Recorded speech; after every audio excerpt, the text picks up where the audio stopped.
Here we go!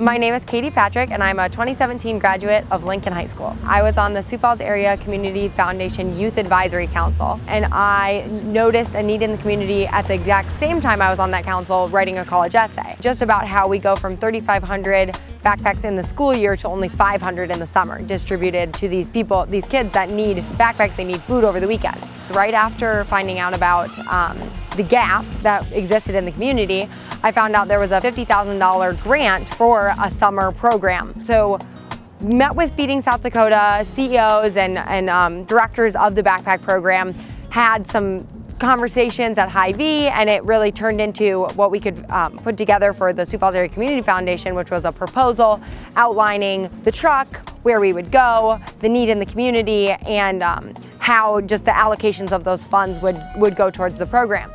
And we ended up getting that grant, which we were super fortunate for, and we could not do it without the grant.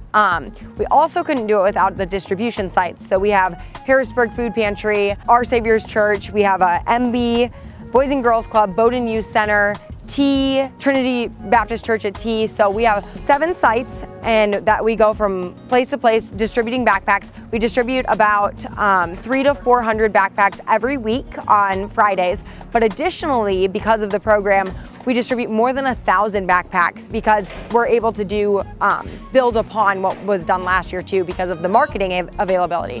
So we're actually doubling what was distributed last year. So we have over 1,000 backpacks going out every week, and that number just continues to increase as media and stories get out. And the more we can tell people about it by word of mouth, the better outcome we have. The backpacks are non-perishable, so those were packed during the school year.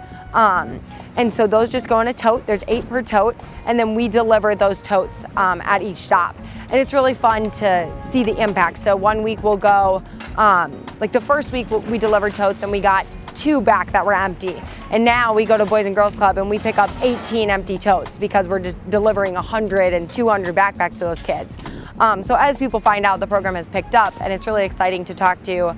I've met grandmas who say, you know, I watch my grandkids on the weekends and I barely have enough money saved up for myself. So the backpack's just a really good supplement to, you know, help me get through the weekend watching them. Or we have kids in here that say, Our Savior's does a really good job. Monday through Friday, they have a lunch program for kids.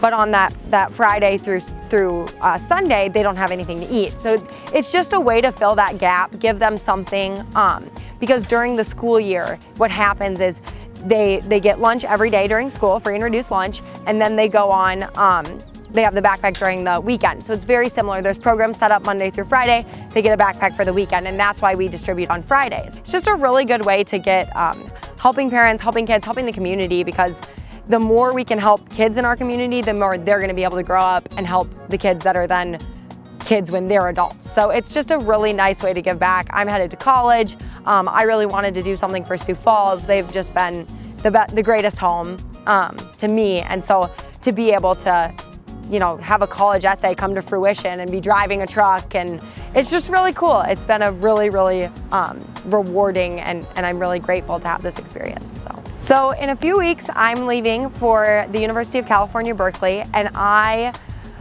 generally have spent my summers training for, I'm a triathlete, but I wanted to do something that gave back to my community. For me, it was about giving back, but also getting to know all the people that help in the community. I mean, it's just amazing to visit the Boys and Girls Club and MB and meet these people that they spend their livelihood helping Sioux Falls and helping the kids of Sioux Falls. And that's why I've gotten to grow up in such a just remarkable place, surrounded by remarkable kids. So while I will go to California, I plan to come back and either do this program next summer or, you know, it is a pilot program, but the goal is to continue it. So whether it's me driving the truck next summer or someone else, I look forward to coming back and watching the program grow.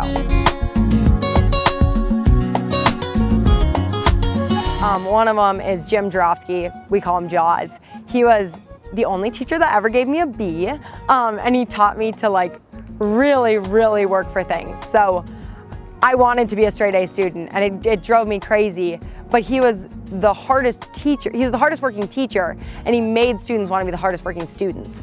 And the thing that I liked about him was he is so intelligent. He could do whatever he wanted, but he chooses to be a teacher. He chooses to inspire kids. And he does that. He's the head track coach. So he did that in the classroom for me as well as on the track. Just a really inspirational teacher for me. And then secondly, Eric Pooley. He was my world geography teacher freshman year and my cross country coach from 7th grade to senior year. And the thing for me about Mr. Pooley, Coach Pooley, is I was a very, not selfish person, but when I started cross country, all I wanted was to race well for myself and to win, and I didn't really care about the team. And he taught me how important it is to, when you have leadership skills, help the people around you. And that's far transcended beyond cross country. I mean, he has really taught me how to be a leader in the community, and taught me kind of what I'm capable of, because while I was a decent runner, he's the one that pushed being more than that. He always said, you know, you can run for the rest of your life, but what else can you do? And so for me, he was just that extra push to do more. And he always supported everything I did. You know, if I said, I have to leave practice early today for this, he said, well, good for you, go, like have a blast. That's so cool that you're doing that. He was always just a really big support in my life. I'm gonna study public health and business administration with a minor in Spanish. And my goal is to go into some form of health administration, because I really care about, you know, the nutrition of kids, the health of my community. It's just a passion of mine. I want to, I like to feel healthy, I like to feel good, and I like when my friends and the people in the community around me feels good. So if I can be a small part of that, that would make me feel really good.